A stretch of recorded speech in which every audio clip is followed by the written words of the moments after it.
At a past job, we were in a staff meeting and someone mentioned something that a young elementary aged student said, which was, "I'm in disbelief." I feel like the only emotions we were taught as kids were happy, mad, and sad. But this conversation brought up a question I had had for a while, which is, does naming our emotions or developing a more robust and greater emotional vocabulary actually help us in our emotion regulation? Let's explore today. One reason this is an important topic to cover is because of the phenomenon, I'm not sure what you would call it, of alexithymia. Alexithymia literally means, when translated, without words for emotions. And the prevalence of alexithymia is relatively high in individuals who live with mental illness, particularly depressive disorders. But alexithymia is not just not having words for emotions, it's other things too. So according to Healthline, alexithymia is often seen as a secondary diagnosis in other pre-existing mental health conditions and disabilities, including depression and autism. However, this does not mean that everyone with these conditions has problems expressing with and identifying emotions. In fact, studies show it only affects a small percentage. People who do have alexithymia may describe themselves as having difficulties with expressing emotions that are deemed socially appropriate, such as happiness on a joyous occasion. Others may have trouble identifying their emotions. Such individuals don't necessarily have apathy, they instead may not have as strong of emotions as their peers. Whether any of those ring true for you, or if you just have that same burning question as I do, does naming our feelings actually help us? Then you're in the right place and this video is for you. From what I found, the research seems to be all over the board, so I'll tell you what I came up with sort of from both sides. Some research, particularly research by a man named Matthew D. Lieberman of UCLA, found that naming emotions does help us in regulating emotions. He said, quote, "When you put feelings into words, you're activating the right prefrontal region of your brain and seeing a reduced response in the amygdala. In the same way you hit the brake when you're driving when you see a yellow light, when you put feelings into words, you seem to be hitting the brakes on your emotional responses."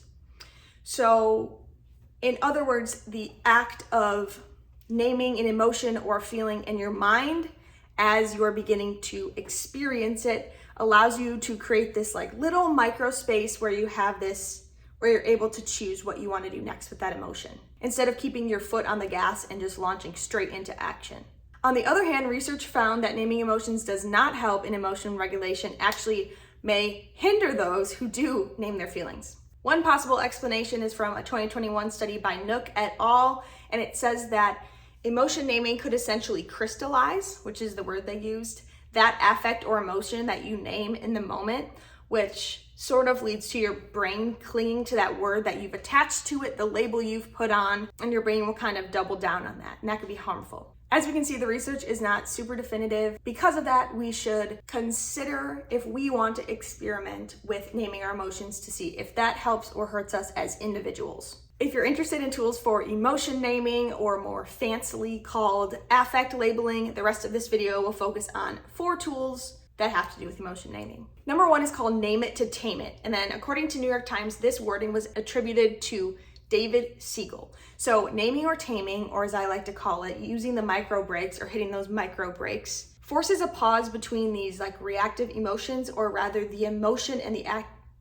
act you take from that emotion. So you can be like, okay, this happens. Okay, what am I feeling exactly? Mad? No. Sad? No, yeah, no, I feel mad. Underlying the sadness. Okay, shame, I see you. Boom, you've already spent several seconds or microseconds hitting those brakes to identify that emotion within your brain. It's, again, using the right prefrontal cortex rather than the amygdala, which is your emotion brain. And the right prefrontal cortex is the logic part of the brain.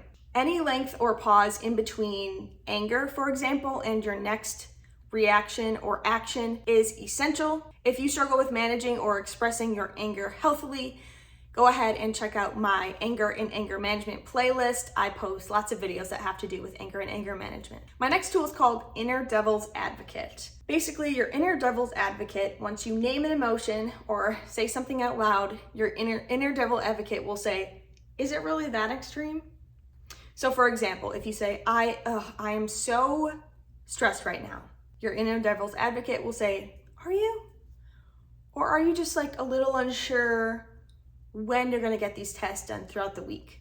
And it's not trying to minimize the emotion that you've claimed that you're feeling, but it is trying to, it is meant to help you and kind of turn the volume down on whatever that may be if you are a little more prone to dramatizing or turning up the volume rather, which I absolutely am in a lot of regards.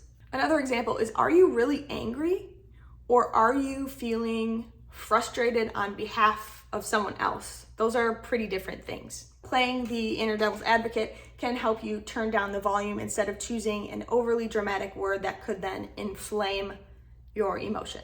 The next tool is a reminder of Walt Whitman's multitudes. So he says, I contain multitudes. This is true. A lot of the times I think if you were to practice any of these, this is just what I imagine for myself. If I were to practice any of these tools, I'd say, okay, what emotion am I feeling right now? Did you hear what I said? I didn't say emotions. And I really am just looking to name a single emotion, like that's all I'm feeling, can be boiled down to one word. And that's often not the case, I feel like. And so maybe you say, what emotions am I feeling? It's kind of like when Billy Eichner grows up on the street and says, name a woman. It's like, name an emotion, name an emotion. And there are several.